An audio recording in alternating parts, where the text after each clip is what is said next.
Yeah.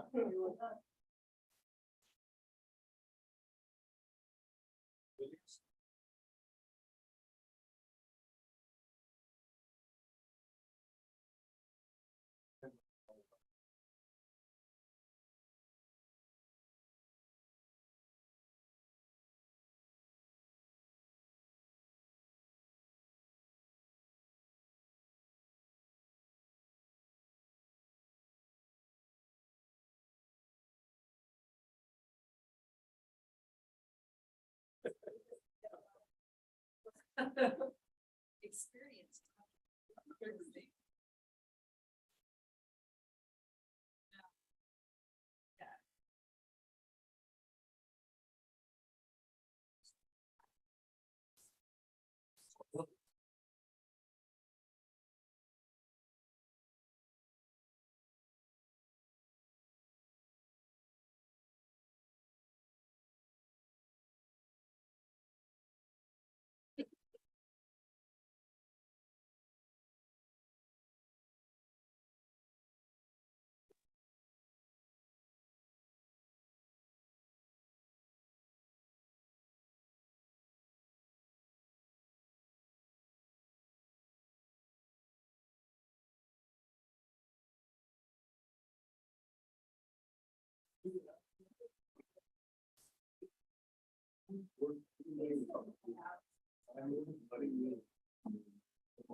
Fresh. 2/3, that's it. I do.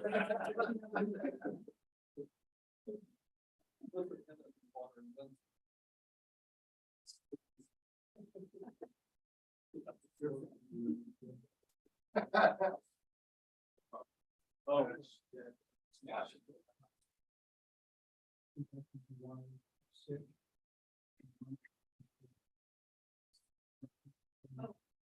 Rare diseases.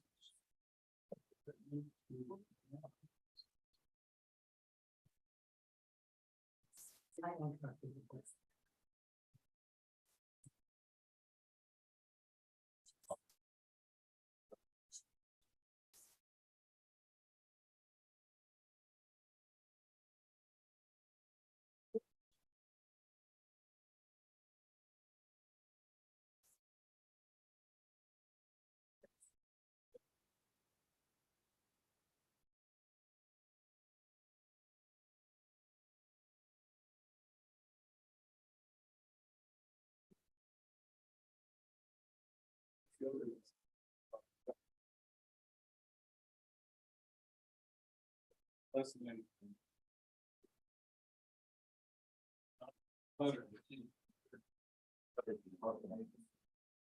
Oh my God.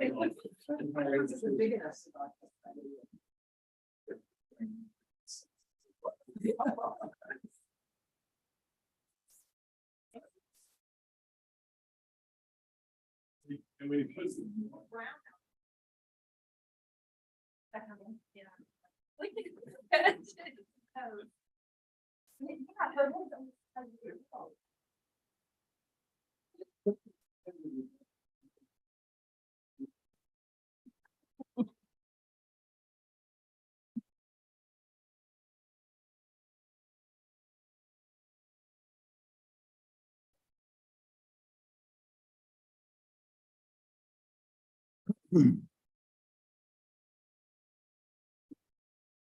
I get a price check on those Del Monte green beans on aisle 7.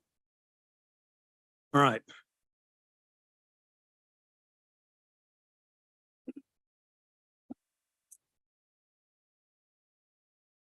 Mayor Mays, Yes. I'm timing you tonight.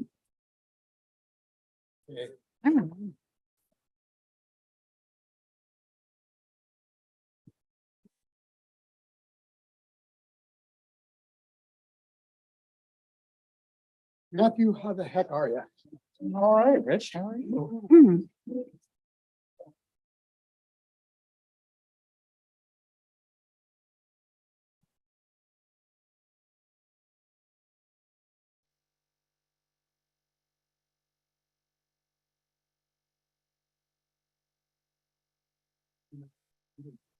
Say, you're just gonna leave it at that? Leave me hanging there? Thank you. Thank you.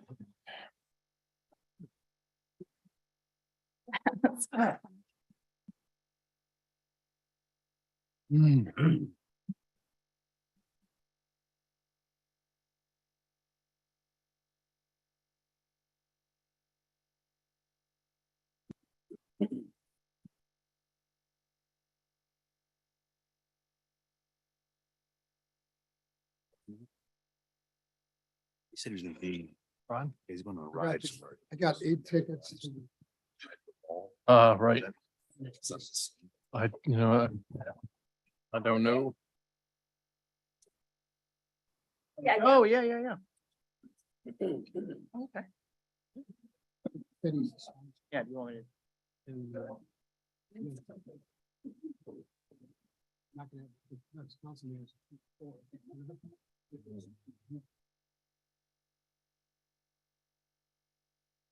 It's, what date is it again? I think so. I think he's. What do they call it? what? Old dog mural. Well, it's Northwest Middle. Cool. Girls. That's cool. Very handsome. Cherry Festival, very handsome. I like that. Thursday. At the Civic.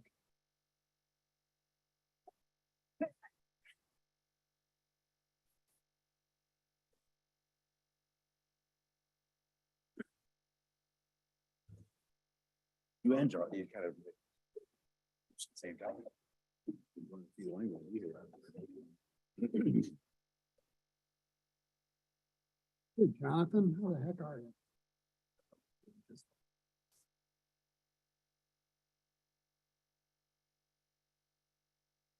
Cherry Fest time already? So what would you charge me if I were to inquire about the city's brownie budget? I'd like to know. Various Budget, desserts. I will direct all financial, Oh, and the city's manager. I'd like to see the records for what was spent in the last year on. Have to borrow a pen this week. We'll just say any dessert, No. anything of a dessert nature. I'm just saying. I don't get to review those contracts. They do that. This council wants me to. This is nice. I believe it's already time for church. Strict. Good evening, Rod. Time's really flown by. How you doing? I'm fine. Presents from you? Been on the road all day. 2 trips to Wapato. Sure. Yeah. Down, up and back, yeah. That's a long day. Oh, no fair. I was gonna wear my Got cherry. the second one just in time to get to my 3 o'clock. Columbia Veterans Committee meeting. All decked out. How far away is that drive? Huh? How long is that drive?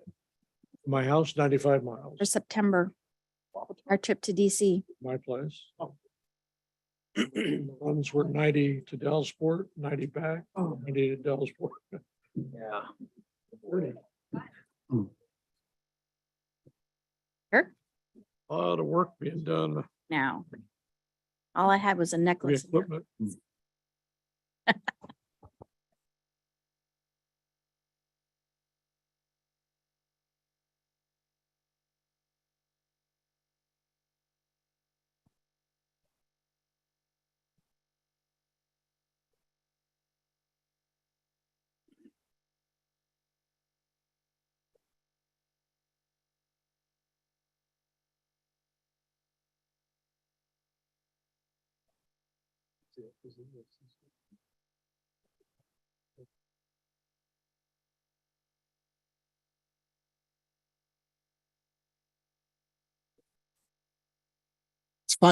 It's 5:30. We'll get started.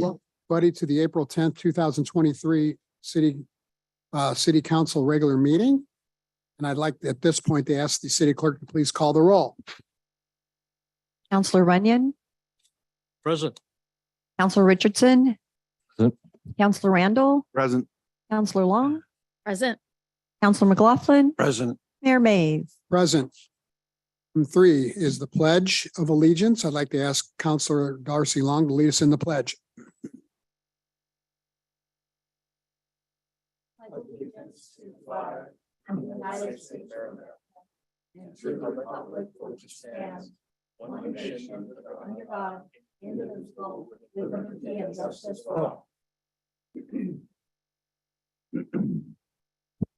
Item 4 is the approval of the agenda. Do I have a motion to approve the agenda?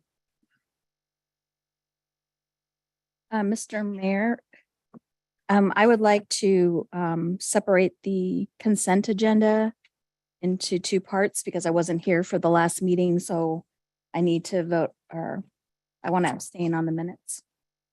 Okay, that's under the consent agenda. You want to do it when we get Yes. to that one? Mhm. Okay, So I'll move approval of the agenda as amended. I have a second. I'll second. It's been moved by Counselor Long and seconded by Counselor Richardson to amend or to approve the agenda with the modification as described by Counselor Long. Is there any discussion? All those in favor, please say aye. Opposed? Motion carries. Item 5, presentations. We have with us a special guest, Wasco County District Attorney, Hugh Ellis. Come on forward, and we appreciate you being here. Yeah, right there's. Members of the council, thank you for having me today.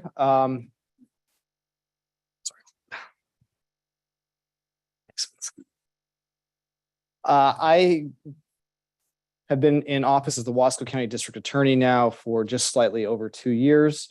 After being in office for half my first term, I thought it was appropriate to release, I guess, what I called a midterm report, or what is the status of the office. If you haven't seen this, hand one over to everybody right now. It does have some statistics on it. If anybody needs one, I brought a stack of copies. Thanks, Matt. I think that I will skip past. I encourage everybody to read about the staff. I think that we've had staffing over the first 2 years was a very difficult issue for us. We are a small office. When I came into the office, within the time that I was elected, May of 2020, and then shortly after taking office, we had 90% turnover in the office.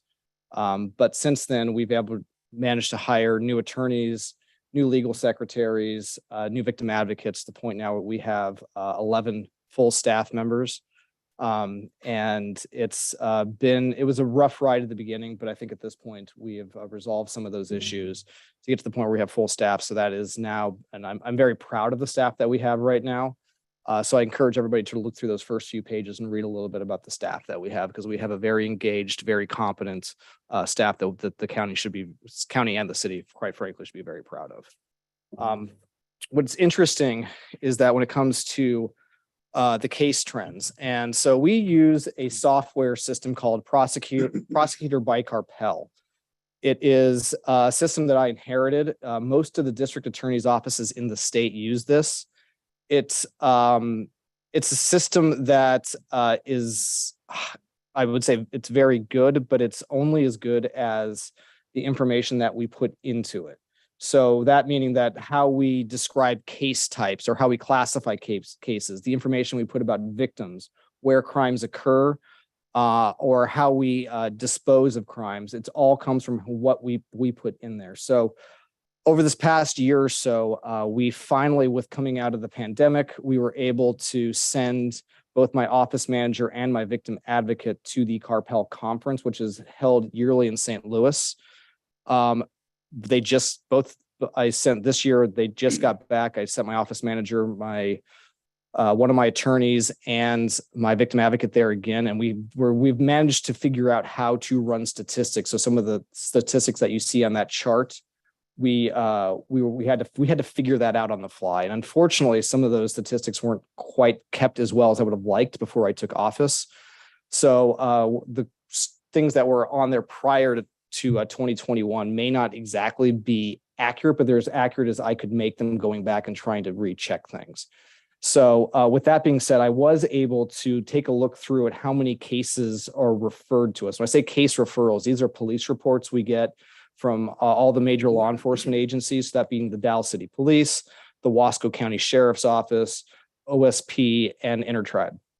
Those referrals aren't all, they're not for all four crimes. Some of these things are cases that are where somebody was either cited or there was as I see Captain Carrico on the line. As we discussed today, some of these cases are things that are sent to us when there was an interaction with an officer. They're not meant to be charged, but they come over as an information for us. So we have that in our system as well. The vast majority of them, though, are cases that are referred for a criminal action. As you can see, there was the cases in 2022 that were referred to us took a jump. There was the highest level of cases that were referred to us really ever in Wasco County happened last year, after there was a slight dip in 2021. So we had 1,590 referrals to our office last year in the office of 4 attorneys. That includes me. I'd say that the dip from 2020 to 2021 was because of what was Senate bill. I'm not sorry, it's not Senate bill, but ballot measure 110, which decriminalized basically all the hard drugs that were decriminalized starting in 2021. So those cases were no longer being referred to as crimes, which would explain why that they jumped from our pandemic year in 2020 down to 1443 in 2021. But you can see that there was those bounced right back up and right back higher going into 2020.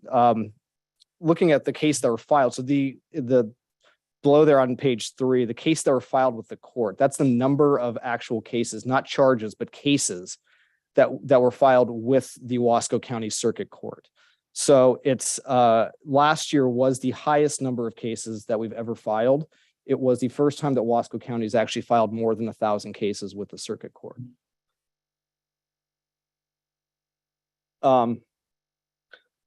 What was interesting about that, and with Measure 110 being passed, is that if you look at the chart on page 4, drug crimes dropped significantly because of that. Before, back in 2018 to 2019, a residue amount of methamphetamine would have been charged as a felony, a Class C felony. Then it dropped to a misdemeanor, and then it dropped off to a violation over the course of those 3 years. So drug cases weren't charged as often. The drug cases that we see that were charged out are the ones that are very high level drug crimes. So those would be somebody who had substantial quantity or had what was known as a commercial drug offense. So a commercial drug offense being something that was when somebody was caught with substantial quantity, drug paraphernalia that looks like that they were dealing, such as scales or packaging materials, substantial amounts of cash, had a weapon with them. They meet any of 3 of factors such as those, that we can charge those out as commercial drug offenses. There are still misdemeanors such as 2 grams of methamphetamine would still be a misdemeanor, or 1 gram of heroin still a misdemeanor. So crimes like that can still be charged as drug crimes. We just don't see drug crimes as frequently as we would have seen back in 2018 or 2019. But what's interesting is that though our referrals weren't down last year, they were up. So those cases that were drug crimes that took up quite a bit of the district attorney's bandwidth back in 2018 have gone other places. So as you can see, thefts shot up.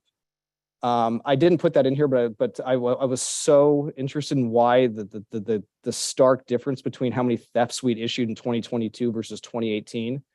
That I tried to factor out the felony thefts, and the felony thefts stayed fairly consistent through the last 5 years. So that jump was from misdemeanor thefts. So anything that was a theft 2 is $1,000 or less. There were slight increases in other cases. You can see criminal mischiefs, which is damaged property, had a small increase. DUIs stayed fairly consistent. They're up a little bit, but not that much. But the assaults were up a little bit as well. Sex cases, those are you really can't judge those. The numbers are so small generally that they can fluctuate from year to year, that they're not any jump or fall really isn't statistically significant here. But there's still a lot of cases getting charged out. And before I came over, I looked at, since we are now a full quarter into 2023, we have received from January 1st of 2023 to March 31st of 2023, we've received 346 referrals. Multiply that by 4, that comes out to 1,384 referrals. So our referral numbers look like they might be going down. It's hard to know until we get to the end of the year if that's going to continue or if the summer months are going to increase referrals or not. But our referrals look like they're going down. That could also mean that maybe we're getting less referrals because we're coming out of the pandemic and things are kind of evening out a little bit. Our charge rate is not down though. Our charge rate is we've charged out 255 cases so far in the first quarter of 2023. 41 of those are felonies, which is approximately 16%. So it looks like we're getting a lot of referrals for misdemeanors and we're charging out a lot of misdemeanors right now. So that charge rate for this year so far is 73.7%, which would be on par for the highest that I've seen.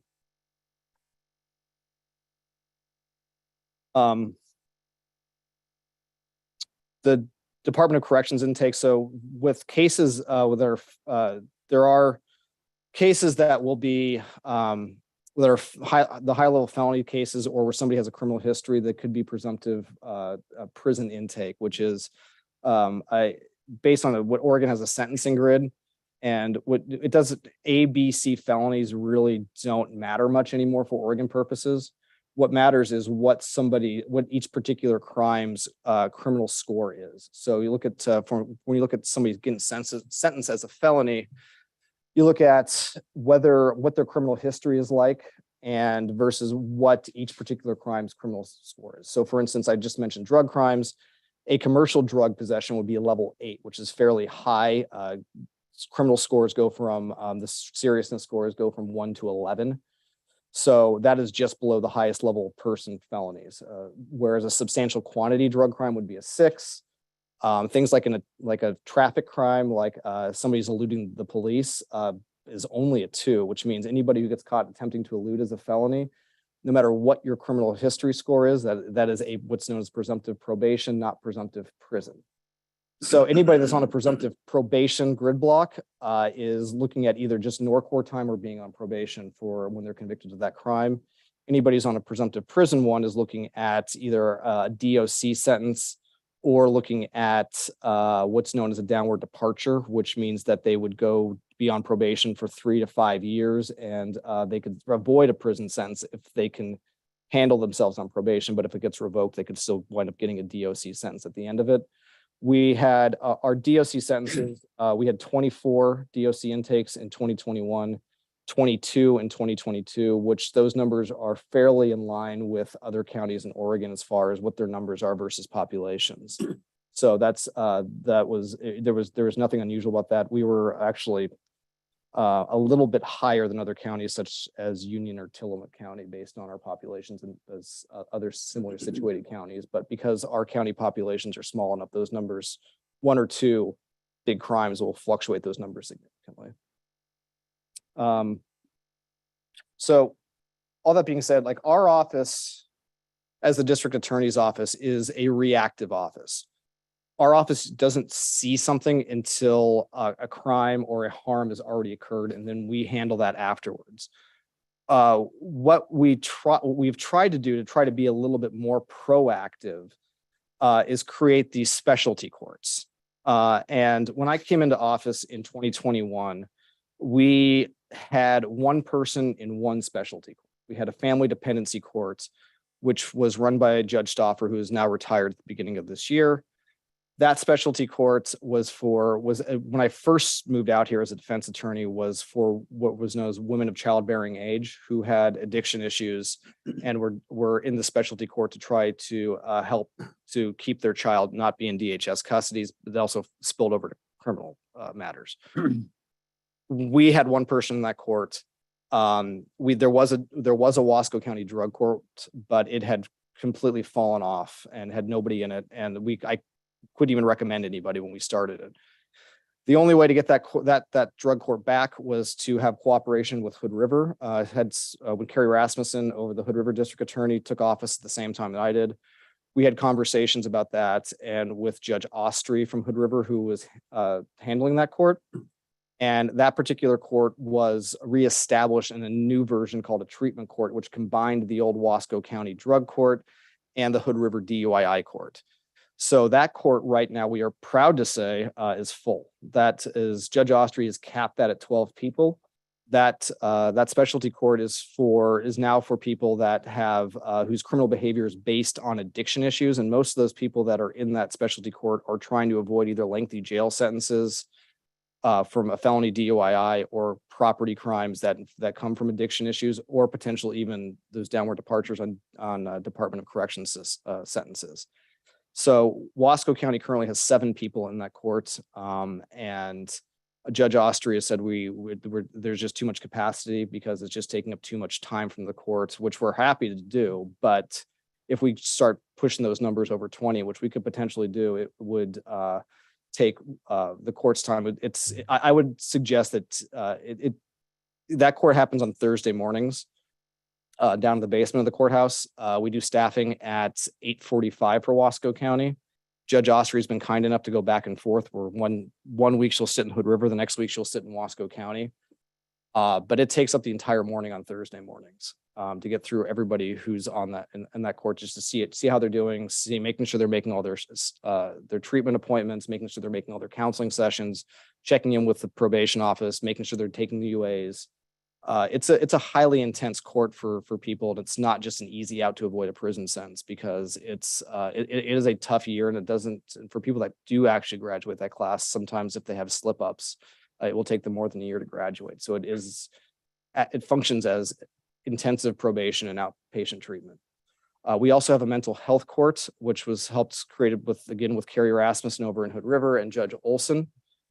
I believe Judge Olson's he's come over and talked about that before, but that is a brand new to the Columbia River Gorge.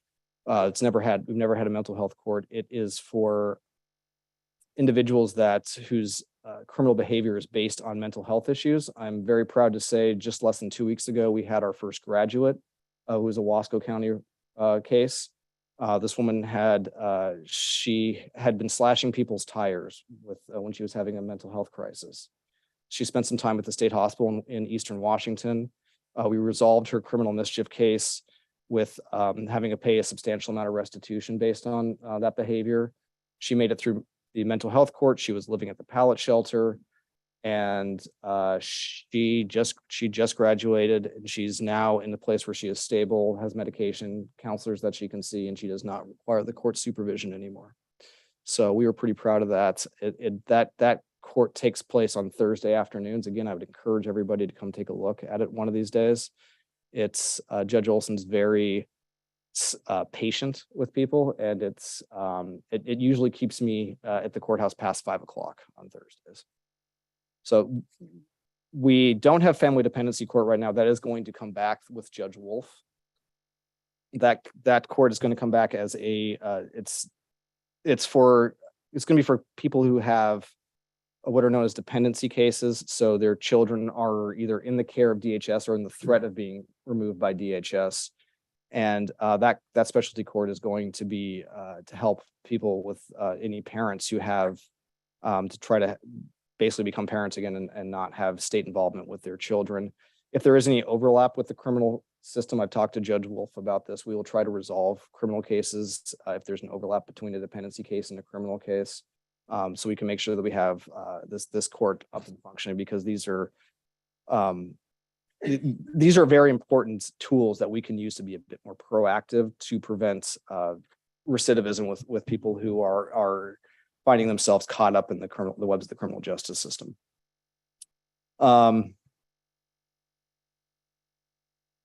We've taken steps. With law enforcement, we try to have our monthly sessions with question and answers and doing updates on case law at the Dallas City Police. Or if there's a big case that comes up, we'll go do that. The Dallas City Police has a conference room. All law enforcement agencies are invited to this.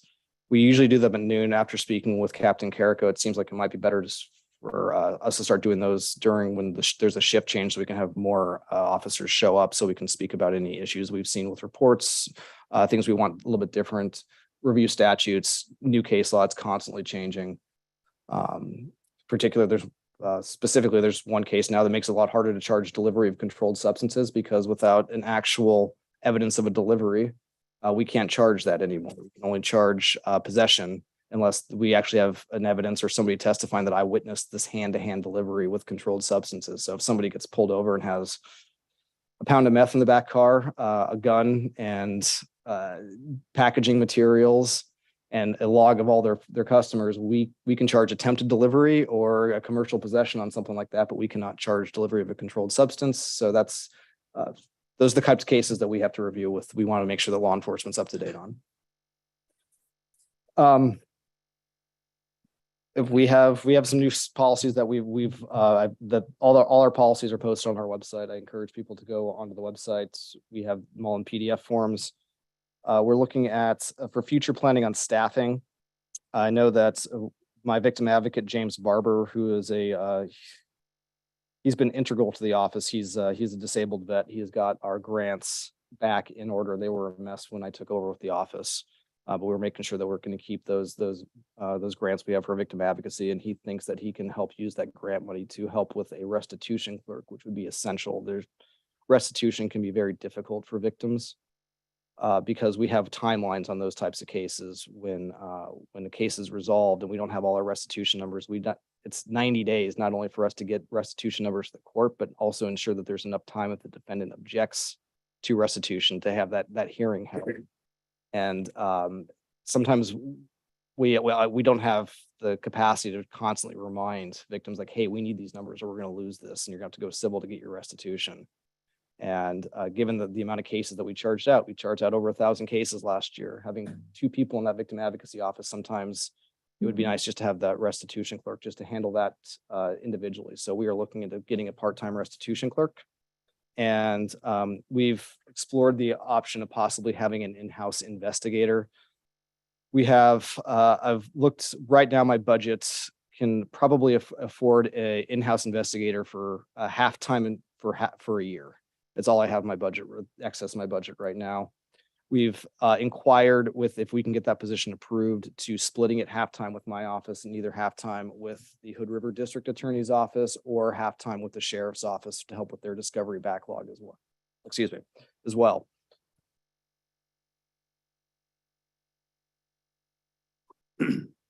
But that is still to be determined right now if we have the money for that. It would be very helpful. I know that from working with the city police, there are times when we need follow-up on reports that we get. And given how how I know how little bandwidth they have, sometimes it's something simple. It's on misdemeanors. Doesn't seem like the biggest case in the world, but it is to a victim. And if we could have follow-up reports from somebody that's sitting in my office, I can just go, hey, we have this theft too. There's one witness here that this statement isn't clear or this identification isn't clear. Can you make a quick phone call for me, do a quick interview and give me a report? That would go a long way. And for bigger cases, having an in-house investigator to sit and listen to jailhouse phone calls for anybody who's making. Some of the people that sit at Norcor don't make the best decisions with people they talk to over the phone. And if they make those phone calls and I have somebody that can sit there and say like, hey, they made this really stupid statement at this time on this phone call, write a report about it and point it out to me. It would make our jobs a lot easier. So we're trying to figure that one out. I know Ms. Rasmussen and I have been looking at that one for about a year now. When I'm not super optimistic about it, but it is one of those things that I would love to see happen. And I think both of our offices could use that, even if we're sharing that person. And restorative justice, we're looking into that. That's a work in progress. We're working with Six Rivers Mediation on a restorative justice program. We don't have any policies in place yet, but they got a grant for it. And I was more than happy to work with them on it to use with their grant money. And that is, once we get that launched, I'd be more than happy to come and talk about it again with Six Rivers. Thank you. Does anybody have any questions for Mr. Ellis?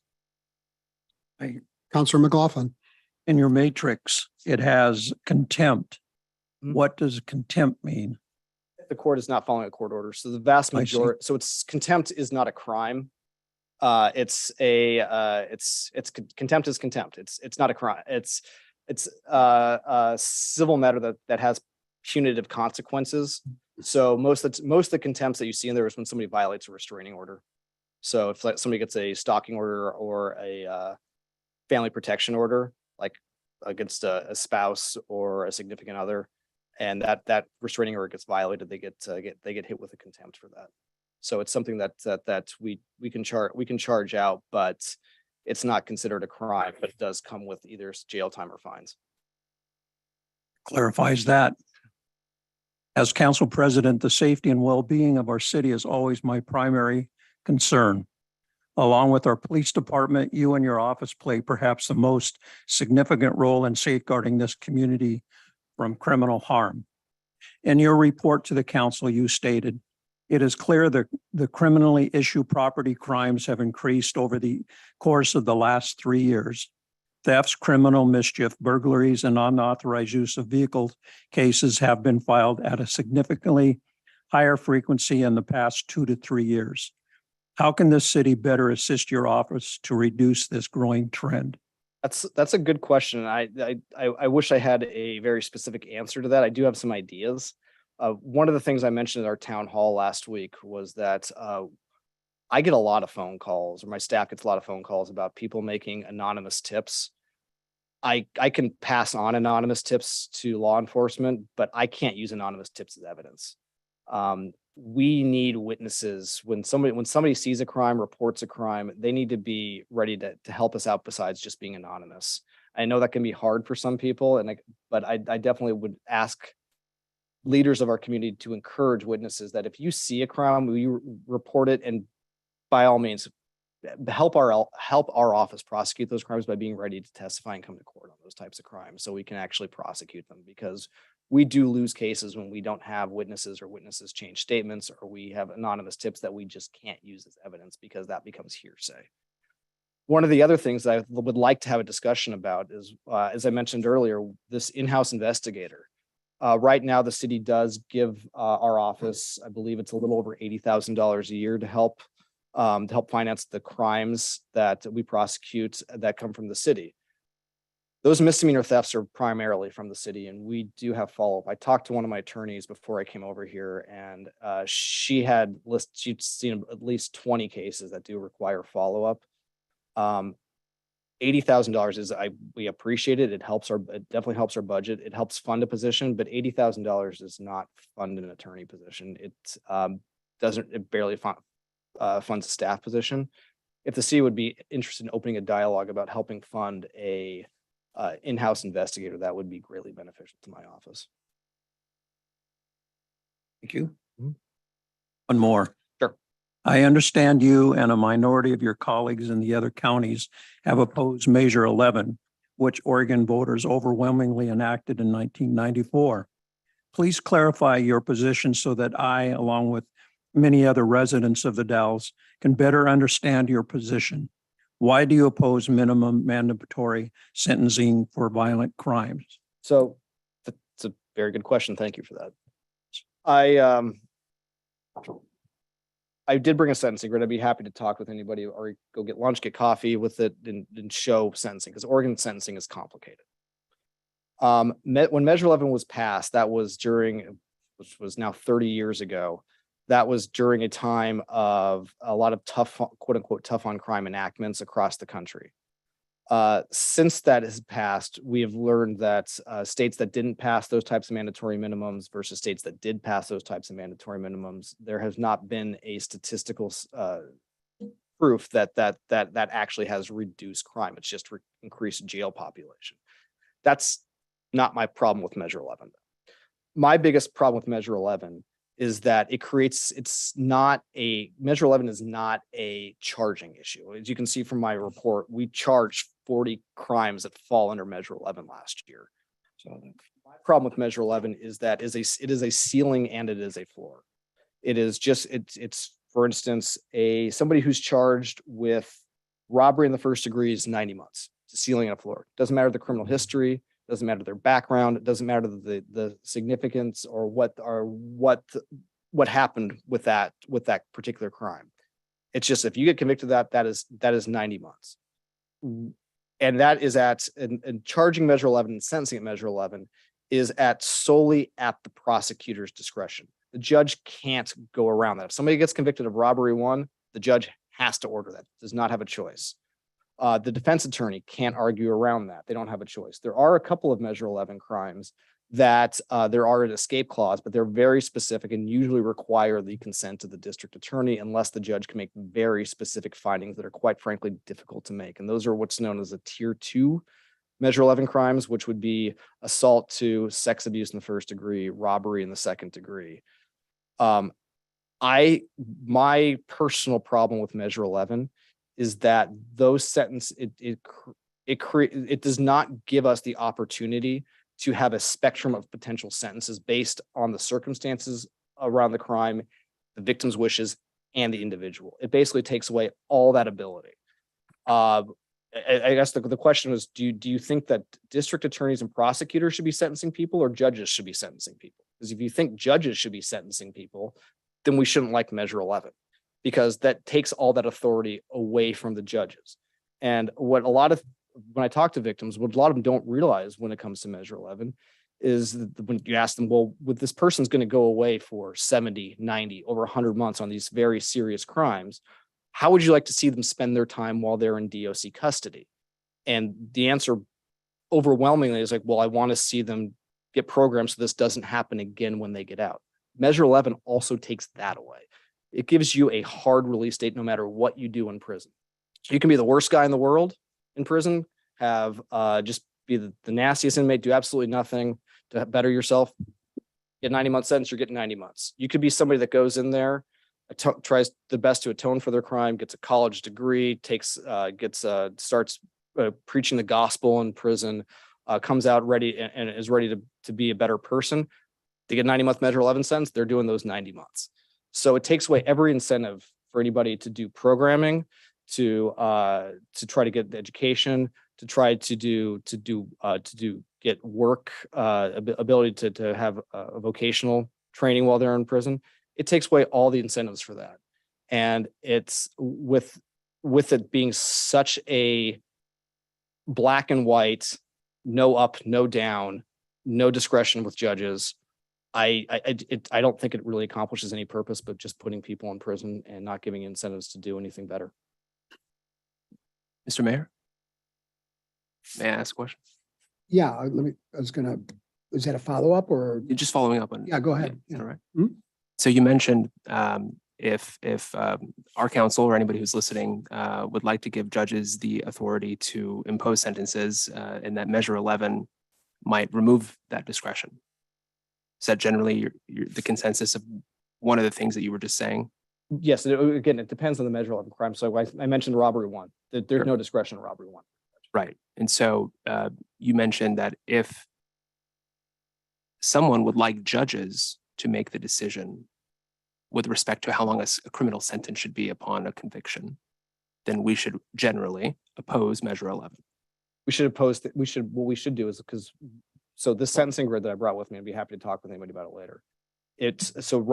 Using robbery 1 as a baseline. Robbery 1's a level 9 crime. So if it's on the grid, based on somebody's criminal history, you could have a spectrum on here. You can also go up or down on level 9. Level 9, anything on level 9 is going to be a presumptive prison sentence. Sure. So based on somebody's criminal history, if they have no criminal history, level 9 is 34 to 36 months. If somebody has 3 prior person crimes, level 9 is 66 to 72. Now that can also be increased if there's any aggravating factors. You can double those grid blocks, or you can also go down depending on the circumstances, which gives a very wide range of discretion for a judge based on the evidence that they hear on a case. So I can appreciate how Measure 11 sort of is a bit too inflexible to, not too inflexible, but that sentencing guideline and those sentencing matrix that you have in front of you is more flexible than the mandatory minimum sentences imposed by Measure 11. I get that. What I don't understand is, my understanding was part of the reason for the enactment of Measure 11 was because, judges were imposing sentences, but the State Parole Board and the Department of Corrections were releasing prisoners afterwards against the judge's orders. And so part of Measure 11 was to avoid the State Parole Board and the DOC from effectively breaking a judge's order about what a sentence should have been. So there's also safeguards in that. at this point, because you can, when the judge orders something that can be, you can order all programs, or you can order no programs. You can also order alternative release, like if somebody gets like they're within like the last 4 months of their sentence to be released early if they've gone to a program where they can actually have a work program for those last 4 months of their sentence. So yes, to some extent that is true, but there's been safeguards in place to prevent those things from happening, and judges can put those in their orders. Outside of the context of Measure 11. Yes. Okay, I didn't know that. Thanks for telling. Is there any more Measure 11 questions before we, Counselor McLaughlin, are you finished? No, I'm finished. Okay, thank I you. rest my case. And just Measure 11 is not in the House or the Senate this year, so it's not going to change this year. I'm done. Anybody else have any questions? And me. I have a couple, Mr. Mayor. Oh, go ahead. Thanks. Thank you, Mr. Ellis, for being here this evening. So why do you suppose the overall number of crimes charged or referred to went up despite a really significant drop in the drug crimes? From my understanding of statistics, and I'm not a statistics expert, but it's really hard to gauge that in just in a 1 year without 1 year span without having more data coming through. Well, one, we're coming out of a pandemic, which is definitely kind of thrown everything for a loop. We've never seen anything like this before as far as society goes. And we've also seen, this is also causes we've seen like across the state, there's the issue of houselessness and, that we're having a mental health crisis. So those could all be factors. I think it would probably take a PhD scholar to try to figure that out. My thought though, is I think that seeing how numbers went from 2020 to 2021 and then to 2022 with this increase is that we've seen resources go to other things. Our number of officers really hasn't increased in these years, and whether those cases that have been referred to us, it's fluctuated a little bit. We're talking like hundreds of cases, not like thousands of cases as far as the fluctuation. But what we have seen is that those referrals have gone to other issues. So if an officer isn't down at Norcor processing a drug crime, he or she could be reporting to a theft or an assault case. So it's just, I think what I see on this is that cases have been reallocated from those drug crimes to other areas. But again, we're also living in a pretty unprecedented time in the last couple of years. So it's really hard to tell that without having some more years of statistical analysis with us coming out of this pandemic. Thanks. Counselor Runyon. I got a few things here. And forgive me, I'm a little disjointed. I've been up for about 20 hours and I was really looking forward to having you here tonight. I'm really glad you're here. First, I wanted to say thank you. I was a county commissioner for 8 years, never saw anything like this out of the district attorney's office. I've been on LIPSIC, the Local Public Safety Coordinating Council, 11 years now between the county and the city. I see it from parole and probation. I see great reports ad nauseum from Fritz, but I've never seen these kinds of things. Why is it important to bring it to city council? And I want you to do it on at least an annual basis. County's 26,000 people, 27, whatever it is now. We're over half the population right here. This is where the majority of the crime, I feel, comes or ends up. So it's important for the city council to hear these things. So I really appreciate this. This is amazing. And as you learn and your staff learn to use the what was the name of the computer? Carpel program, which I've heard of many times, but never had seen it. And as you get very, much better at operating it and building different types of reports, these will continue to improve and that can only help things in going forward. So thank you. A couple of questions. Congratulations to Kara, and she moved on to Gillum County as a district attorney. However, I know that left you in a bit of a spot.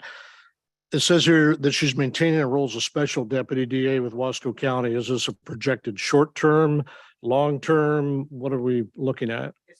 I believe it's gonna be short term because, so what happened was I tried to, when I knew Carol was gonna leave to Gillum County, I tried to actively recruit for somebody to come out here to be the chief deputy, which can be difficult because usually somebody without much experience is already ingrained in the area that they're already living in. As beautiful as it is out here, I had some people that I had lunch with, and unfortunately could not recruit. But I did get one very good application for just a lower level deputy district attorney position, Ms. DeCant.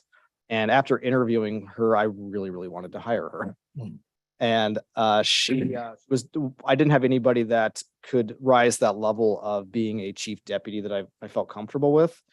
So what we were able to do looking at our budget was that obviously a chief deputy, our budget makes more than a deputy district attorney. So we were able to say, hey, Gillum County District Attorney Davis, you like it's their caseload is much smaller than ours. Okay. And she felt comfortable enough keeping some of her higher level Wasco County cases, helping with training Ms. DeCant and Mr. Berthelsen as far as doing some of those cases. And we were able to give her a stipend from Wasco County to keep those cases while we're seeing if somebody within the office can rise to the level of becoming chief deputy later. Than that, we can. Okay, I appreciate that. I didn't even mention that I was set on the Norcor board for 8 years and chair of it twice during that time. And I'm still on call working in Norcor. So I have an interest in law enforcement, you might say. I was a big advocate of moving the Victims Advocacy Office to another location years ago, and no one would listen to me. I'm really glad to see that because it is a conflict as far as I'm concerned when they come into the district attorney's office to talk to the victim's advocate. You know, it's just so I don't. It's on the main floor somewhere, but I think I wish that the victim advocate office would be on the same floor as us. I think it isolates them a little too much being on a different floor. yeah, But it's no room. But it definitely makes it more comfortable for victims to go to an office that's not the Yeah. district attorney's office. Absolutely. Regarding referrals you talked about at length and whatnot, they take a tremendous amount of time. And so staffing wise, are you equal or do you have a few more in the office than when you came into the office, realizing that there was a 90% turnover? We have one more. We were able to hire another attorney. Okay. Was what we were able to do. So it's and our victim advocate assistant, which was part-time when I came in, is now full-time because Mr. Barber is full-time with the Wasco County District Attorney with partially his salary is paid by the grant. And then Miss Alanis, she is her salary is also with the district attorney's office, and she also functions as the juvenile department victim advocate. So some of her salary is paid by the juvenile department to make her full-time. Right. Okay. It's basically a 1.2 increase. On page 5, Department of Correction intake, prison terms, and we are talking prison, not regional jail, correct? Yeah. And intakes dropping by more than 25% from 2018 to 2022. Purposefully, or that's just because of the change in the description and That was an interesting stat I saw, and that was statewide. It was I think that there was a movement to have lesser prison sentences, so maybe people were getting released. I don't know that is on. I did put a link on there. If you ever go to the Criminal Justice Commission webpage, you can actually look at all their stats. They have a dashboard on there that was interesting. I was basically following the state statistics and it's the same normal counties. state trend. We're following right along with the state trends, and it's just with ours, it's with the fluctuation, it can go just a few here or there really impact our numbers. Just a couple more, Mr. Mayor, if you will. On page 7, Senate Bill 819, individuals to be resentenced on a joint motion from the district attorney and defense. A committee of citizens has been formed to give me recommendations, et cetera, on applications for resentencing. Give me an example of what that would be. Would it be additional evidence has been produced? The sentence given at the time is felt to be too harsh. What brings up this issue? So Senate Bill 819 gave us the ability to resentence somebody. We have Measure 11 came up earlier. One of the things that has been changed about Measure 11 was that juveniles can no longer be automatically waived into the adult system through Measure 11. So previously, until 2020, any juvenile that was charged with a Measure 11 crime that was 15, 16, or 17 years old at the DA's sole discretion could be waived into the adult system. Wasco County had 4 youths that had been sentenced that way. Based on how they acted at McLaren, they were given attorneys. Some of them were working pro bono out of a law clinic over at Lewis and Clark. They met with the kids, or they're now young adults, and wrote up a recommendation to the committee, and that has been approved. And we did use that to resentence all juveniles that were sentenced as adults under the previous administration and resentence them as juveniles. So we didn't take away their sentence. What we did was we just took it out of as an adult sentence and gave them a juvenile sentence to the Oregon Youth Authority, which gave the Oregon Youth Authority the discretion to do evaluations on these kids, or I shouldn't say kids, they're these young men. And they recommended coming back into a community-like setting while on probation to the juvenile department because they were still under 25. So those were some of the examples that we had. There was an incident that involved was 3 youth and 1 adult that had just turned 18, where they were charged, where it's basically just a group fight, where it was a 4-on-1 fight of kids in an alley. And one of the kids happened to take the backpack of the kid that was assaulted, and they all got charged with robbery based on that, because it was a fight that was basically taking with an assaulted behavior. So robbery is assault plus theft. And every 3 of those kids were given adult sentence to one of McLaren. One of them, who was just over 18, was in DOC custody. We resentenced those kids to one of the kids that was in DOC to an assault 3. So he came back, he was released from DOC custody, was put on adult probation with the assault 3 because it was no longer a Measure 11 crime.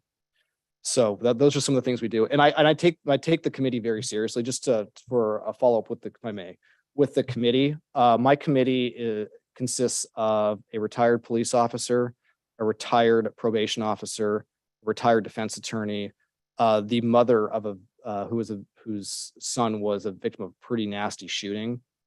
And I also have one of my former clients when I was a defense attorney who has done a DOC stint and has been completely rehabilitated and now works for McCack. And she is probably the harshest judge on that committee. And so every application that comes through there goes through them first. I don't sit in that room. I come in there, just do an introduction. I leave the room and they come back with me with a referral. Over the juveniles, our juvenile director is on there as well. I'm sorry, I forgot to mention that. And they come back with me with a referral, and every single referral, with the exception of one, has been unanimous, whether they refer resentencing to me or not. My last thing was regarding the investigator. Similar sized counties and whatnot, is that a normal thing? Do other similar sized counties have an investigator? Is this something that we're going to spearhead that drives it to other counties? Some do, some don't. It's really based. I think that counties that have like upward to 40,000 people do, which is why Carrie Rasmussen and I have talked about having as a joint person, because in the counties would only pay for half. And that, so given our caseloads and the fact that whether somebody's in custody, whether Hood River or Wasco County, they're sitting at Norcor anyway, that we could have office space and that person could go back and forth. I think it's a good idea. And if there's a way to share it until you can afford to do it on your own, I think that's a great opportunity here in Mid-Columbia. And I apologize for the time, but this is something very rare that we have just seen happen. And I hope as you get further into the office and you think of other things, a time of your own choosing, doesn't have to be this time of year, that you'll come back and do this again. I realize now that we're at full staff, I should be doing this more often. So I plan on making reports every 6 months. So I'd be happy to come back. Thank you so much. And just one other follow-up, Mayor. Mentioned seeing these this type of report, not seeing them before. I just had my office manager and my victim advocate both came back from the Carpel conference. They were there last week, and they were both very excited about some of the stuff that we can do. And we're talking about possibly making a dashboard that we can put on our website. If we can start consistently putting in addresses where crimes occur within the county and within the city, we can actually create a map and a dashboard that links to the website. So that apparently has the capacity to do that. And they're both very excited about possibly being able to do that. It's absolutely necessary that we take the time to ask you questions because this is a topic that's come up a lot. And I myself have 3 questions that I had submitted to you You did. beforehand. So you'd be prepared to answer them. All 3 were issues that have been brought up at the recent town hall on homelessness. And most of the questions that I want to ask you about involve mental health and drugs.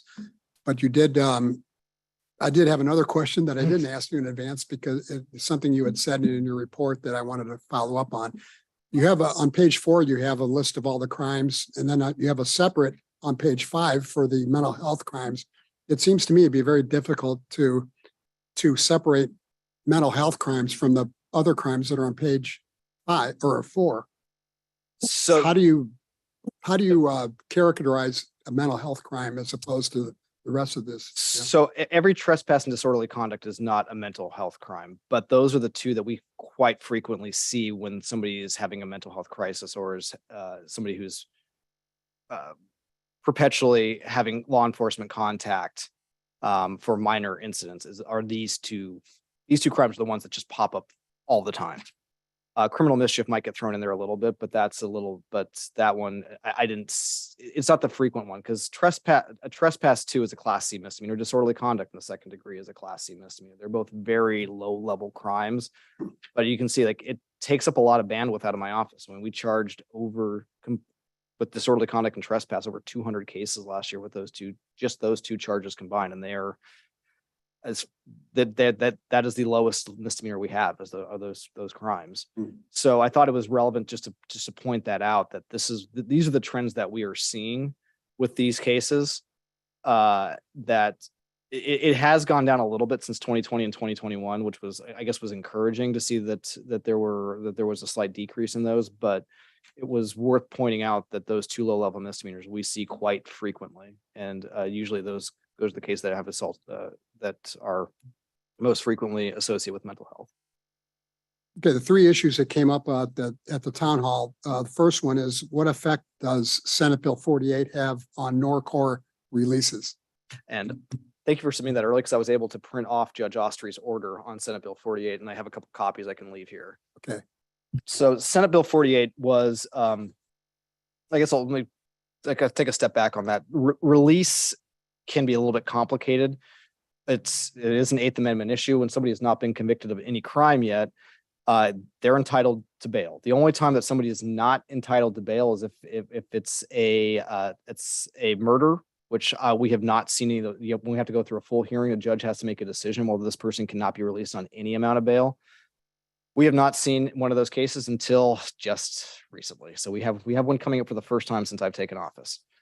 The other exception to that is when somebody has a probation violation. So they've already been convicted of the crime and are alleged to be in violation of their probation. The judge has the authority to hold them without bail.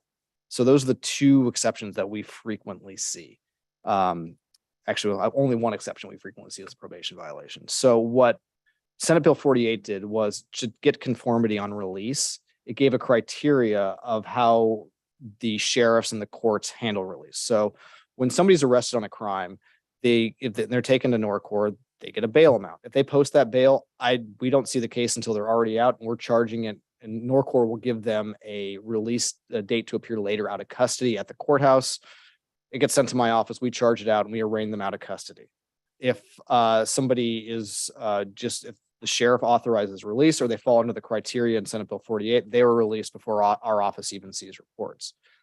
There are certain cases that what Senate Bill 48 does point out that this person should be released, but there's going to be criteria that they must follow on their release, or they could be charged with contempt if they don't follow their conditions that are given for release. For example, if somebody gets a DUI, their enhanced conditions are going to be you can't drink while you're out and this case is pending. If it is a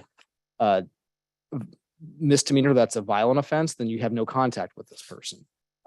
With domestic violence, they can be held into arraignment on certain circumstances, but there's always going to be that condition of not having any contact with the person. So what Senate Bill 48 really does, and I didn't want to dive into the weeds, but Sheriff McGill wanted to when we were at the town hall, was that it gives us basically an outline of what crimes somebody should be released is category 1. And those are just about every misdemeanor and many C-level felonies. Those are any non-person misdemeanor is basically presumptive release. With some with enhanced conditions. Most C-level felonies are the non-person ones are that presumptive release. And there's the release with enhanced conditions or hold until arraignment. So what we're seeing as far as arraignment goes, are the person felon or the person felonies, the certain case. So I give you examples of those cases that fall under there. So basically, anybody that need to be held as any violent felony, any Class A felony, which the main ones we'll see will be like robbery 1, burglary in the 1st degree, any sex crime, any domestic violence felony or misdemeanor, felony stalking, possession of a firearm or dangerous weapon in a public building or a court facility, failure to appear, possession of a firearm, or felon in possession of a firearm, fleeing or attempt to elude will be held, resisting arrest, giving false information to a police officer, or escape. Those are the big ones that are going to be held until arraignment.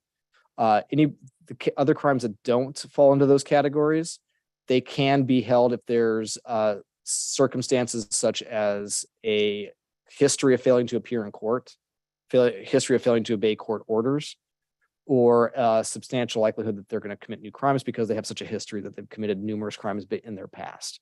And when somebody's held on those particular reasons, we will get a report from a release officer that works at the jail that does an interview with the person to find out things like they look at their criminal history, whether they're on probation, because anybody on probation is going to be held as well.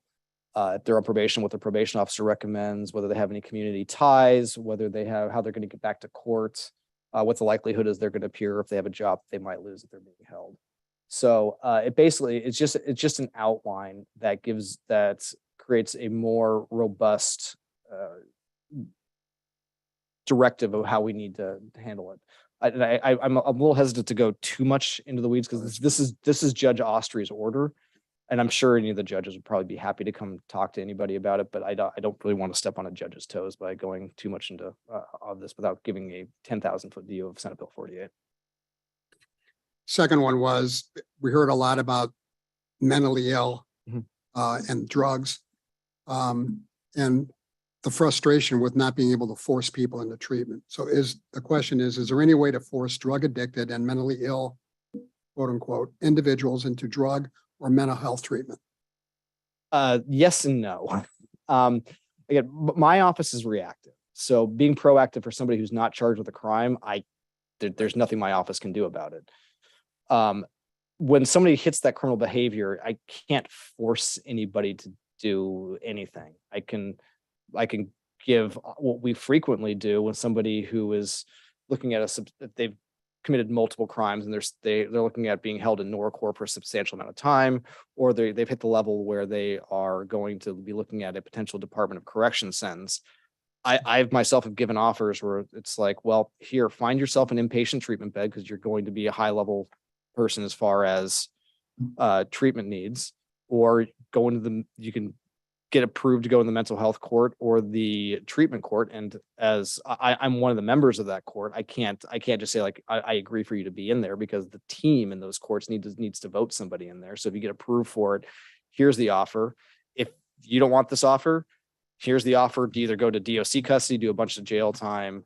And it becomes up to the person at that point. So the stick and the hammer that we have is what they potentially be looking at as a sentence. And we've had at least one person come into mental health court that really didn't have anything that was too serious, but they said like, I need some help. So I want to be part of this mental health court team because I just like this, I need the help. And that does happen too. So when we do get people that recognize that, like, I just need to stop this lifestyle, but I can't do it on my own. And that may not be facing those significant consequences, but they do come in there. So, but from our perspective, it's really, it's whether we have that hammer or not. And I give the option quite frequently in offers, but sometimes that hammer comes with a fairly more significant hammer than if they tried mental health court or treatment court and fail versus what they would get if they just took the DOC offer.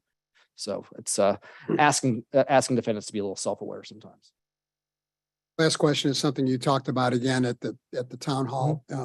The impact that mental illness has on prosecuting criminal mischief cases, which are, So I did go through some of those crimes that we frequently see with mental health. And one of the things, and I hate to reference a movie, but if anybody remembers Legally Blonde, when she's in the courtroom and explaining what the mens rea means. And what that means is what the criminal intent is, which is really at the heart of what the criminal justice system is looking to hold accountability or punish for, is what's the criminal intent. So did you, like, when we see somebody who is charged with not, and I'm going to go off with some other crimes, not just criminal mischief. When somebody's charged with, say, menacing, which is like when you're waving a firearm or a knife at somebody, and menacing requires the intent to put somebody in imminent fear of substantial physical injury or serious physical injury, imminent fear of serious physical injury. So somebody could feel that fear as a victim in that case. It says, like, this person's waving a knife or a gun, and I'm fearing for my safety right now. But if it's not that person's intent to do that, then that person's not guilty of menacing. And criminal mischief is kind of is the same way, because so criminal mischief is not like theft. So they're both property crimes, where theft one is $1,000. You have to break $1,000 get to theft one. Theft two is over $100, and theft three would be below that. Criminal mischief it's that same $1,000 threshold to get it to a felony level criminal mischief of destroying somebody's property. But it needs to be the intent to damage or destroy the property needs to be there. So if somebody's driving recklessly and plows through somebody's fence, that's not criminal mischief in the first degree, even if they cause like $5,000 of damage to the fence, because their intent was not to destroy the fence. Their intent was to drive the way that they were driving, or recklessly, which is considered a substantial risk and you disregard it, which is what that person did. So they acted recklessly, not intentionally. Whereas criminal mischief 2, under the misdemeanor version, is acting recklessly and causing more than $500 worth of damage. So you can still get we can still get a criminal mischief conviction on somebody who's driving recklessly and plows through somebody's fence, but it's the misdemeanor level, not the felony level. So when it comes to mental health crimes, and just it's a long way of circling back to your question, Mayor, is that it becomes difficult when somebody's in mental health crisis. What is their intent? And when we charge something like criminal mischief 1, like as the woman that I talked about earlier, when she was in a mental health crisis and slashing somebody's tires, if I was really trying to be tough and trying to prosecute her and hit her with that criminal mischief 1, what would have happened was we would have gone through a long series of defense getting an evaluation on her to show that she was like, she couldn't have formed any kind of criminal intent right then, because she was in a mental health crisis. So her intent wasn't there. And we would have had to have an expert testify at trial about this, about that she couldn't form this intent because of this mental health crisis. And it can make some of those higher level crimes where the intent is there on those mental health cases to have a prosecution. We still charge those out when we see that, but it also impacts how we handle cases down the line. Like often we go into mental health court and later dismissing the case after they complete it, instead of going down the other path of trying to convict them on something like that. But and to be clear with criminal mischief 2, just because criminal mischief 2, when it's reckless, only requires over $500, doesn't mean we can't still get the full $5,000 of restitution. We just can't convict that person of a felony. We can only convict them of misdemeanor. thank you. Okay, last call for comments or questions for Mr. Ellis. My only brief comment is, as Matt Ellis mentioned a moment ago, we have a good partnership with the district attorney's office. And for a number of years now, we have been providing some of the financial support that you mentioned a moment ago. And that's captured by an agreement that we have with Wasco County. I think started, as you noted, around a little more than $80,000, I think it was, and has an annual increase. So It does, I yeah. think it's approaching about 90 or so, but that's been captured in an agreement and reflects some of that support that we have for the DA's office. And I just want to thank you for taking the time and coming to speak to the council. Be happy to come back. And I've these documents, I'll be happy to leave this order from Judge Austri. And if anybody wants any more midterm reports, I can. leave them. All right. May we get that in writing, please? I'm only kidding. Thanks for being here. And Again. I'm sure that seems to be the consensus of the council to have you back at least annually. So thanks very much.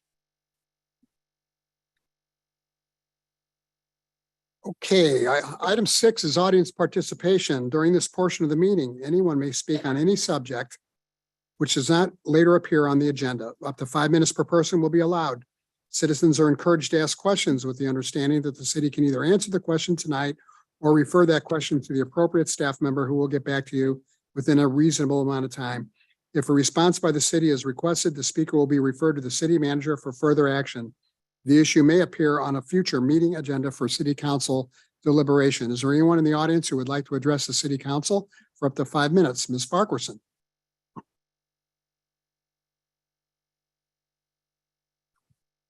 Good evening, Council and Mayor. I am here just to remind you next weekend, which is crazy that it's already almost upon us, the 21st through the 23rd is the 42nd Northwest Cherry Festival, and we hope to see every one of you there. It will begin on Friday afternoon at 4, and it will go all through Saturday, and Sunday will be all day till 5 p.m., in which if you really want to help and be community minded, you can help us with takedown or set up on Thursday. We can always use some extra muscles and legs on that, but we're super excited. Our theme this year is homegrown happiness.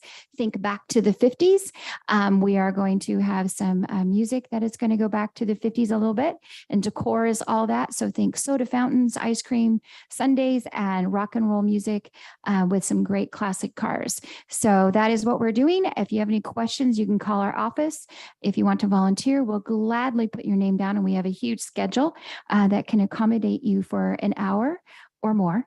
And then also northwestcherryfestival.com has all kinds of things. We have many deadlines, but you can also go there and vote for your favorite little royals, as we will be crowning them on the Saturday, the 22nd, before the parade. So we will be honoring King and Queen. We will have a Grand Marshal who is a veteran, and honoring them and what their service was, and a longtime resident in our community. So we just have all different kinds of ways that we're honoring people, respecting, but also attributing to the celebration of the blossom, which might be really timely this year. So if we can get some heat next week, we will have possibly blossoms popping out just in time for the Cherry Festival. Any questions? All right, great. I left you little magnets to remind you of the dates and some fun stuff, and then just a miniature flyer for you guys. So please help us promote this.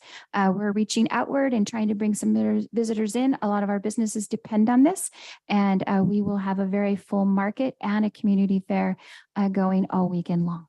So thank you. Those magnets you gave us aren't worth more than $50, are they? Because we have to declare that.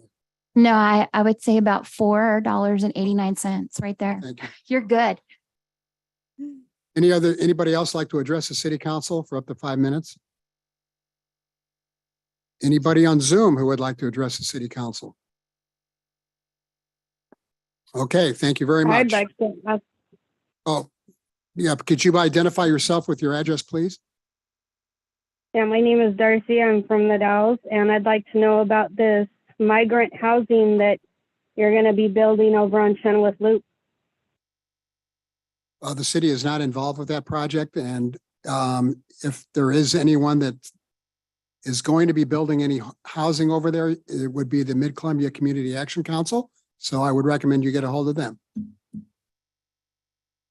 Is that guy that was at your meeting last week that announced that it was happening? Is that where he works? We didn't have a meeting last week. The meeting before, I don't recall. At the town hall, the first guy on the left-hand side announced that building was being built. So is that where he works? You talking about the navigation center, or you said Chenoweth? That's the housing. Yeah, he said it was being built on. He said it was being built on Chenoweth Loop, and it was. Yeah, for he works. migrants. he works at Mid Columbia Community Action, right? Mid-community, okay. Thank you. Okay, anybody else? Last call? Okay, item 7 is the city manager's report. Mr. Cleaves? Thank you, Mr. Mayor. Just a couple items for you. Just as an update, we had a great site visit over at the Columbia Gorge Regional Airport with representatives from the college as well as Business Oregon. As we all know, that is an Oregon airport located in the state of Washington. We've received support from the Oregon Department of Aviation and other state agencies, and wanted to make sure that Business Oregon was in the mix, and we had those developing relationships with them. It can be a challenge at times with the state line being there. Also had an excellent first meeting with some of the other city managers in the Gorge, something that we'd like to set up kind of on a quarterly or semi-quarterly basis, and had meetings with the city manager for Hood River, White Salmon, Stevenson, and Cascade Locks. We're all relatively new in our positions, more or less. I think the longest tenured person at that meeting was about 2 years. And so I think it was a good meeting to get us all together and talk about some of the challenges and opportunities we're all facing throughout the region that we have here. Attended the town hall meeting as many of us did, and wanted to remind the council that there will be a Northwest Mural Fest movie gala at the Civic Auditorium on Thursday, April 27th. And so let me know if there's interest in attending that. And then finally, just a brief update on the IGE, or the intergovernmental entity that we have with Wasco County and Q-Life. We'll be having some strategic planning meetings coming up and are moving forward with one of our major projects to deliver some fiber build out to the schools, most notably over on the Chenoweth side. So it's an exciting entity that we have here, kind of unique. And it's a pleasure to work on that project and to see that move forward. And if there aren't any questions, that's my report. Thank you, Mr. Cleaves. City council reports. We'll start with Council Runyon.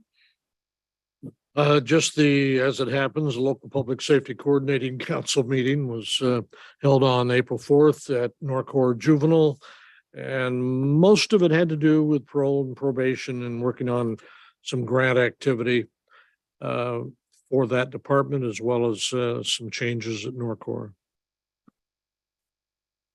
Council Richardson. Thank you. Just briefly, I also attended the homelessness town hall meeting a week ago tonight. That was well organized. So I appreciated folks putting that together. Council Randall. Thank you, Mr. Mayor. No report. Councilor Long. Yes, I also attended the homelessness town hall meeting as an audience member last Monday. And on March 21st at the Urban Renewal Agency meeting, I was reelected as the chair, and Councilor McLaughlin was elected as the vice chair. Tomorrow night is the Urban Renewal Agency budget meeting here in this chamber, starting at 5:30. On March 25th through the 30th, including during the last city council meeting, I was in Washington, DC for the community outreach team trip. And for people who don't know, the outreach team is comprised of the City of the Dalles, Columbia Gorge Community College, Mid-Columbia Economic Development District, North Wasco County School District 21, Northern Wasco County PUD, the Port of the Dalles Chamber of Commerce, and Wasco County. And we took some projects as well as some issues back.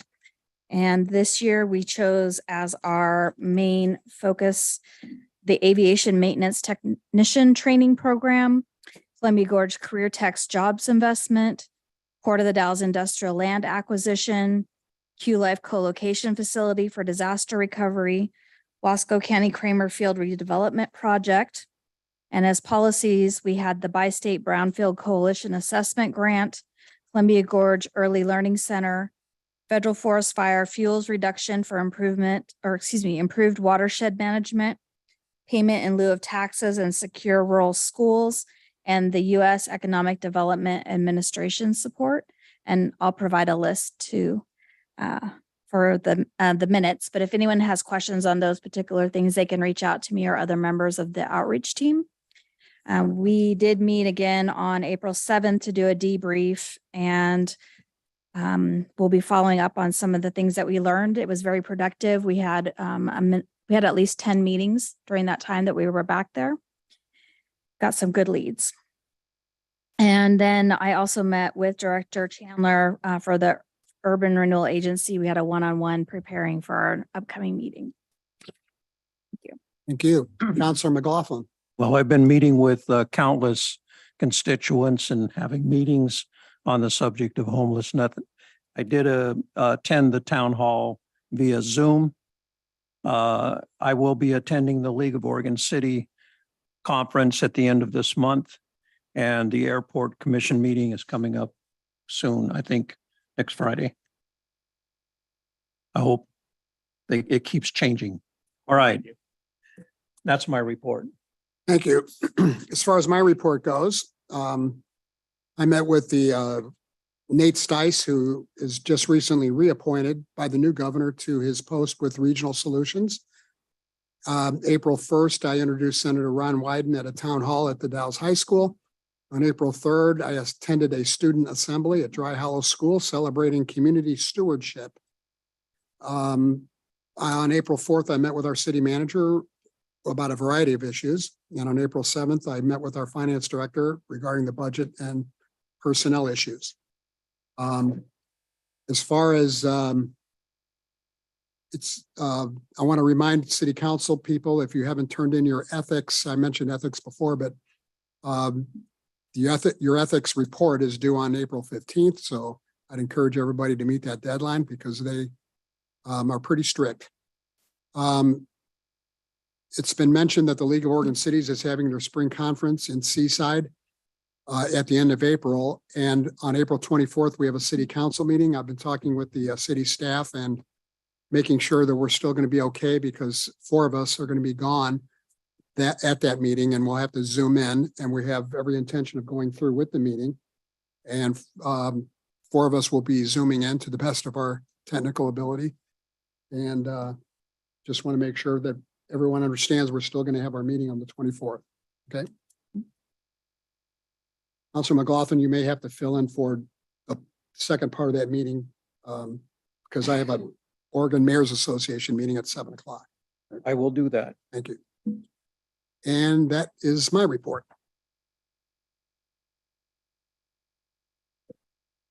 Item 9 is the consent agenda. Items of a routine nature are placed on the consent agenda to allow the city council to spend its time and energy on the more substantive items and issues. Any counselor may request an item be pulled from the consent agenda and be considered separately. Items pulled from the consent agenda will be placed on the agenda at the end of the action items section. Councilor Long has asked that we pull the minutes of the March 27th meeting. So we'll have that under action items, which is item number 11. So we'll make that 11C. And so I'm looking for a motion to approve the remaining item from the consent agenda, which is surplus computer equipment from the Dalles Police Department. Do I have a motion? I'll move to approve. I will second that, McLaughlin. Was that Councilor Richardson or Randall? Yep. Councilor Richardson has moved and Councilor McLaughlin has seconded a motion to approve item B on the consent agenda. Is there any discussion? All those in favor, please say aye. Aye. Any opposed? Motion carries. Item.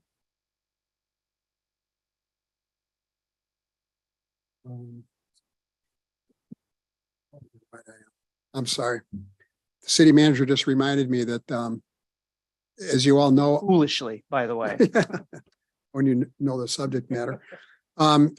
Council members have previously been given forms for performance evaluations for the city manager, the city attorney, and our municipal judge.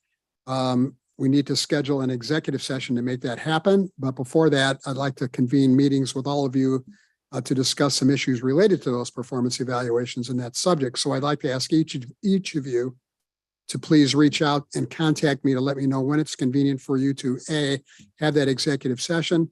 And I'd like to get that done before May, and some good dates for us to get together for a briefing session or an individual meetings. So please contact me, all of you, at your earliest convenience so we can get this done. Thank you.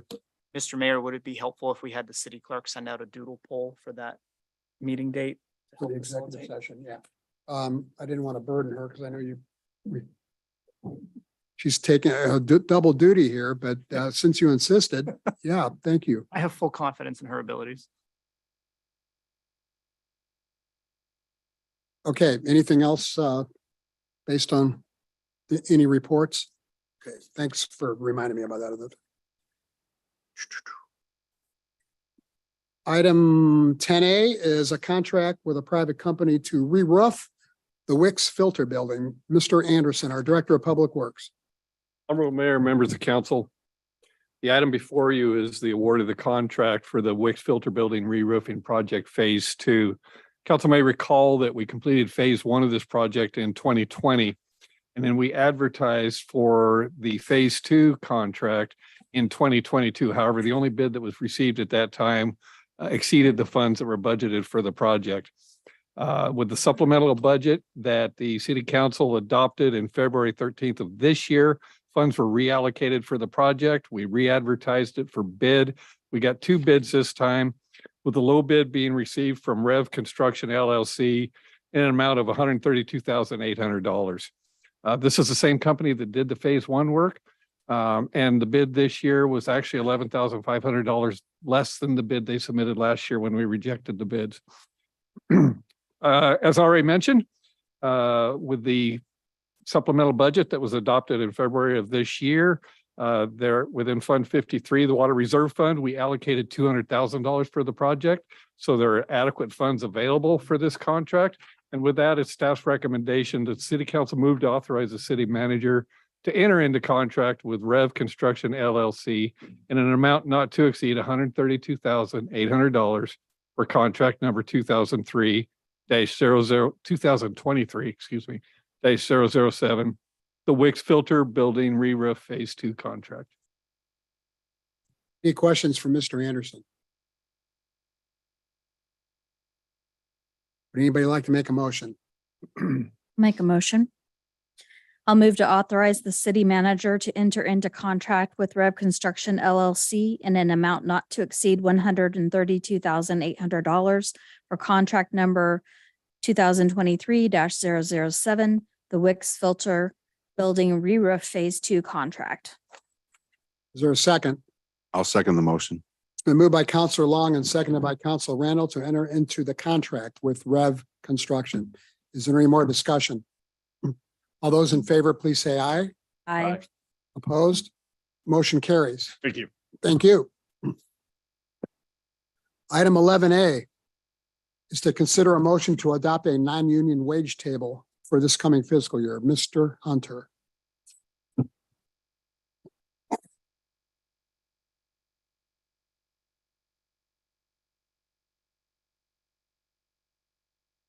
Thank you, Honorable Mayor and members of council. For you, you've got my staff report as well as a proposed wage table. Looking at the wage table, the lines between each designated line. So for instance, DH1 to DH2, the difference between those two is going to be 3%, which is consistent with the previous wage table. That was changed just because the previous wage table was getting really messy, particularly on the line designation. We had AA plus and AA, and we ended up with a double AA, one at the top just below AA plus and one below ZZ. So making it maybe a little easier to understand and perhaps a little more logical. We went through the process of redefining the line designations, which is on the far left column of that wage table. Also with this wage table is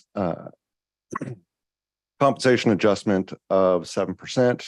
And as I noted in my staff report, last year's cost of living adjustment for the police union contract was 7%.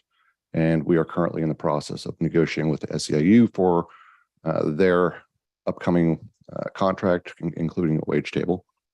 And we believe this wage change helps us continue to be competitive both in retaining employees and in recruiting new employees. There are some positions that did change lines on this wage table, and those were positions that had not previously been addressed through compensation studies. We were honestly hoping for a more significant wage study that was conducted by or paid for by LeGrand that we participated in and was supposed to be provided by HR Answers. That wage study has not been forthcoming. We were honestly hoping to have it before we got into SEIU negotiations. And my last communication actually with HR Answers was follow up to an email I received that was spam because they got hacked and somebody's using their emails to send out to everybody in their email list, trying to get them on board. So I don't suspect the LeGrand study is going to be done anytime soon. So what I did was went through, looked at the positions that had not previously been adjusted through other compensation studies like the one we did a few years ago with Roseburg. And the result of that was 6 positions. So then I went through the communities that we use for the police union negotiations for comparables and compared our positions with the positions in those cities to see where we lined up. Some of them were significantly lower here than they were in those communities. Some of them I didn't find in any other community our size, and those I identified in the staff report. The 2 biggest changes are going to be, let me grab my wage table. 2 biggest changes are going to be animal control officer, which previously was line ZZ of our wage table. You'll see it's now on OP8, which stands for Operations 8. And that is comparable with wages that I received from the state employment department. That was one that communities our size typically contract out animal control to the shelter in their communities. So getting local government wages for that position, it's not going to happen. You'd have to go through the local nonprofit that operates their shelter in order to get wage studies or wage comparables. So I use the state employment department wages for that position. The other is the positions that were previously, I'm going to get this wrong. I believe there are positions in line W of our previous wage table that are now in SP1, and those are identified as planning tech, payroll tech, account tech, and police evidence officer. Those are on SP1, and those went up more than 3%, in addition to the 7% wage table.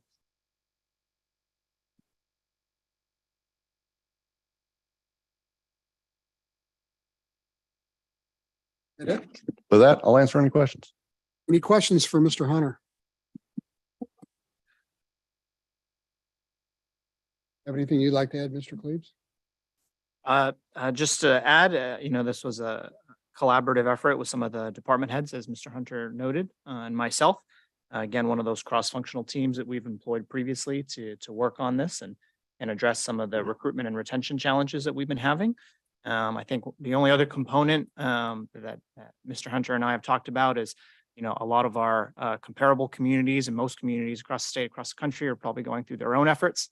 And so there's always a little bit of lag or catch up, right? So if we seek to remain competitive for recruitment and retention, other communities are doing likewise. And so an ongoing effort to look at these is warranted. And so that's something we will endeavor to do.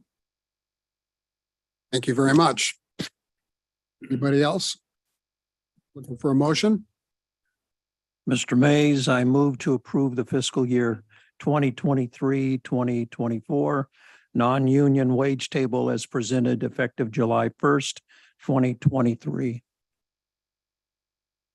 Is there a second? I'll second that. It's been moved by Counselor McLaughlin and seconded by Counselor Richardson to adopt the non-union wage table for next fiscal year. Is there any more discussion or questions? All those in favor, please say aye. Aye. Aye. Any opposed? Motion passes. Thank you very much. Thank you. Good work. Last item on the, well, actually, it's not. Item 11B is considering a motion to adopt a public records policy. Mr. Kara, our city attorney. Thank you very much, Mayor Mays. Nearly every, or perhaps even every Oregon city has a policy implementing certain administrative rules and protective procedures connected with the Oregon Public Records Law, which authorizes the city to adopt some reasonable rules necessary for the protection of its records. The general guiding principle when it comes to public records policies in Oregon is any rule or policy adopted by this council must not be designed solely to make public access to records more difficult. And that's the first part of it. And the second part of it is it must be carefully designed to expedite staff's identification of requested records. And so as part of the transition from the public records being a function of the city clerk's office, while the city had a contractor fulfill the role of its city attorney, back to having an employee city attorney with a part-time paralegal. The city attorney's office has now taken back the responsibility and the privilege of administering the city's public records policy. And part of that process has involved me taking a closer look at some of the policies that we've had in the past and some of the realities that I'm facing every day, and trying to put together something that I think the city can be proud of when it comes to the way that public records ought to be managed going forward. And the purpose of this policy is not only to provide an orderly and consistent opportunity for the public to view the way that the city will be handling any requests for its records, but also to inform staff. And so I wanted this policy to be as user-friendly for many reasons as possible. And so I attached a copy of the policy to this staff report. It has currently it's slated for an effective date of tomorrow. And I believe it is the finest public records policy I could have drafted. Seriously, I put a lot of effort into making this as comprehensive yet as user-friendly as possible. It was a group effort. The city manager had a tremendous amount of input for what it's worth. And I'm happy to answer any questions if any city councilor or the mayor has any questions on this, but ultimately staff's recommendation is my recommendation that you all move to adopt and authorize the city manager to execute this city's public records policy effective April 11th, 2023 as presented. Any questions for Mr. Kara? I have one, Mr. Mayor. Counselor Richardson. Thank you. Thank you, City Attorney Kara. The very last item on the proposed policy. No, strike that. Page 5 of 11, item F, the appeal. If the city denies a request, et cetera, the requester may seek review by petitioning the Wasco County District Attorney. That is state law, correct? That is not something we came up with as sort of a novel appeals process. The district attorney, who happens to be in the room, is more than welcome to support me on this answer. Absolutely not my idea to have the Wasco County District Attorney be the appealing reviewing authority. In fact, I have it on good authority. And again, he can correct me if I'm wrong, that he's not thrilled about it either. And it is absolutely a function of state law. Thank you. You're very welcome. I don't know if you can answer this or perhaps our city clerk. How often do we get requests for information? I can absolutely answer that, although Izetta knows just as much as I do on this. We get requests for public records every single day generally. We also get requests for information, not nearly every single day, but there is a distinction. And I make mention of this, I think it's on page 1 or 2 of this policy for what it's worth. Yeah, it's on page 2 at the very top, section 3A, requests for information. There is no Oregon Request for Information Act or law. It's the Oregon Public Records Law. And so oftentimes, community members or anybody in the world can submit a public records request to this city. And it's all processed under the framework of the Oregon Public Records Law, but they'll ask us questions about our records, or they'll ask us questions looking for information. If we can help, we will. But we're not going to do so at the detriment of, staff's priorities being focused elsewhere, right? And so if somebody asks for a record, the hope is that they will be processed according to this policy. If somebody asks for information, there's no law that governs that. And so we'll just try to do our best to be good, partners in the community and to provide good customer service for what it's worth. If we can help, we absolutely do every time. Thank you. You're welcome. You guys did a good job on this. Very thorough policy. Any other questions or comments? I will say, although this is not a public hearing, best practices before any motion would be made Oh, right. would be to ask the public for any comments or concerns and give the public an opportunity to weigh in before council adopts this, just to avoid any appearances of any improprieties. Thank you for reminding me. I actually had that written down and missed it. Is there anyone in the audience who would like to comment on our proposed public records policy? Anybody on Zoom who would like to comment or ask a question? Okay. Hearing nothing, I'm looking for a motion to adopt the policy. Mr. Mayor, I move to adopt and authorize the city manager to execute the city's public records policy effective April 11th, 2023 as presented. Thank you, Counselor. Is there a second? I'll second that. It's been moved by Counselor Randall and seconded by Counselor Long to adopt the public records policy. Is there any more discussion or question? All those in favor, please say aye. Aye. Aye. Opposed? Motion carries. Thank you very much. Thank you. Last item is a motion to approve the city council meeting minutes from March 27th. Counselor Long has asked that this be separated out so that she could abstain because she was not present. Is there a motion to approve the city council meeting minutes from March 27th?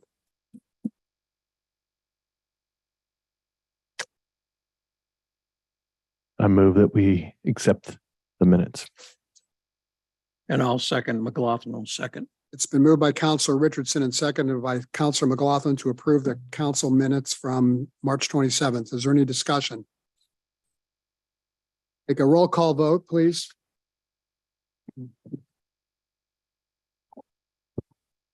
Counselor Runyon. Counselor Richardson. Aye. Counselor Randall. Aye. Counselor Long. Abstain.